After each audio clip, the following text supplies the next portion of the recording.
മന്ത്രി K T ജലീലിന്റെ ഭാര്യയെ സ്കൂൾ പ്രിൻസിപ്പളായി നിയമിച്ച നടപടിക്കെതിരെ യൂത്ത് കോൺഗ്രസ് നൽകിയ ഹർജി ഹൈക്കോടതി ഫയലിൽ സ്വീകരിച്ചു.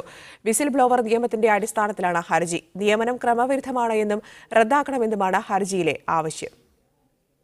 മന്ത്രി കെ ടി ജലീലിന്റെ ഭാര്യ എൻ ബി ഫാത്തിമക്കുട്ടിയെ വളാഞ്ചേരി ഹയർ സെക്കൻഡറി സ്കൂൾ പ്രിൻസിപ്പളായി നിയമിച്ചത് ക്രമവിരുദ്ധമാണെന്ന ആരോപണം നേരത്തെ യൂത്ത് കോൺഗ്രസ് ഉന്നയിച്ചിരുന്നു. ഫാത്തിമക്കുട്ടിയേക്കാൾ സീനിയോറിറ്റിയുള്ള വി കെ പ്രീതിയെ മറികടന്നാണ് നിയമനമെന്നും അതിനായി മന്ത്രി പദവി ദുരുപയോഗിച്ചെന്നുമാണ് ആരോപണം. നിയമനം റദ്ദാക്കണമെന്നാവശ്യപ്പെട്ട് യൂത്ത് കോൺഗ്രസ് സംസ്ഥാന സെക്രട്ടറി സിദ്ദീഖ് പന്താവൂർ സമർപ്പിച്ച ഹർജിയാണ് ഹൈക്കോടതി ഫയൽ സ്വീകരിച്ച് കക്ഷികൾക്ക് നോട്ടീസ് അയച്ചത്.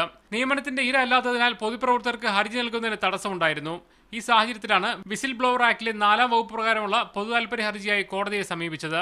വിധി ഈ ഒരു പരാതിക്ക് പുറത്ത് ഞങ്ങൾ ഉന്നയിക്കപ്പെട്ട ആക്ഷേപം ഹൈക്കോടതിയിൽ അതിൻ്റെ രേഖകൾ സഹിതം തെളിയിച്ച സാഹചര്യത്തിൽ, സമർപ്പിച്ച സാഹചര്യത്തിൽ മന്ത്രി പത്നിയുടെ നിയമനം റദ്ദ് ചെയ്യുമെന്നുള്ള വലിയ പ്രതീക്ഷയിലാണ് ഞങ്ങളുള്ളത്. സീനിയോറിറ്റി കുറവാണെങ്കിലും അതേ സ്കൂളിലെ അധ്യയന പരിചയം അടിസ്ഥാനമാക്കിയാണ് നിയമനം നൽകിയെന്ന മന്ത്രിയുടെ വാദവും കോടതിയിൽ ചോദ്യം ചെയ്തിട്ടുണ്ട്. ഈ കാരണവശാലും മുൻകാല വിദ്യാഭ്യാസ പരിചയം സീനിയോറിറ്റിയായി പരിഗണിക്കില്ലെന്നും അടിസ്ഥാന വിദ്യാഭ്യാസ യോഗ്യതയിൽ എന്തെങ്കിലും കുറവുണ്ടെങ്കിൽ മാത്രമേ അതേ വിദ്യാഭ്യാസ സ്ഥാപനത്തിലെ മുൻകാല വിദ്യാഭ്യാസ പരിചയം പരിഗണിക്കൂ എന്ന് നിയമസഭാ രേഖകൾ തന്നെ പറയുമ്പോൾ ആ വാദവും സർക്കാരിൻ്റെ മന്ത്രിയുടെ തെറ്റാണെന്ന് തെളിഞ്ഞിരിക്കുകയാണ്. കോടതിയിൽ നിന്ന് അനുകൂല സമീപനം ഉണ്ടാവുന്ന പ്രതീക്ഷയിലാണ് യൂത്ത് കോൺഗ്രസ്.